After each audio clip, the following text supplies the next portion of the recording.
Hello friend, litmus paper দিয়ে আমরা acid ও ক্ষারের মাত্রা নির্ণয় করে থাকি। এখন এই লিটমাস পেপারটা আমাদের সঠিক ফল দিচ্ছে কিনা সেটা জানা দরকার। আমরা জানি লেবুর রসে অ্যাসিডের পরিমাণ 2 থেকে 3-এর ভেতর থাকে এবং চুনে ক্ষারের পরিমাণ 9 থেকে 11.5-এর ভেতর। এখন লিটমাস পেপার দ্বারা নির্ণীত মান যদি স্ট্যান্ডার্ড মানের সামঞ্জস্য হয় তাহলে ধরে নিব লিটমাস পেপার সঠিক আছে। এখন আমরা লিটমাস পেপারটা চুনের ভেতর ভিজিয়ে নিই। আমরা ভালো করে ভিজালাম। ভিজানোর পর আমরা দেখছি লিটমাস পেপারের রং নীল বর্ণ ধারণ করছে।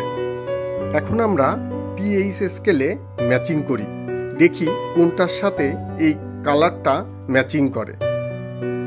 হ্যাঁ, 11-র সাথে ম্যাচিং করেছে। এখন আমরা লেবুর রসে লিটমাস পেপারটা ভেজাই। আমরা দেখছি রং অপরিবর্তিত রয়েছে।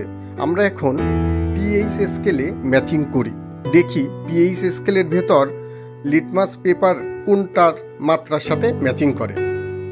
হ্যাঁ, আমরা দেখছি লিটমাস পেপারটি 2 ম্যাচিং করছে।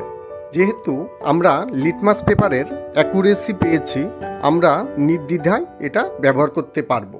সুতরাং এটা সঠিক লিটমাস পেপার বলতেই পারি। নেক্সট ভিডিওতে এই লিটমাস পেপার দিয়ে আমরা সাবানের ক্ষার পরীক্ষা করব। সাথে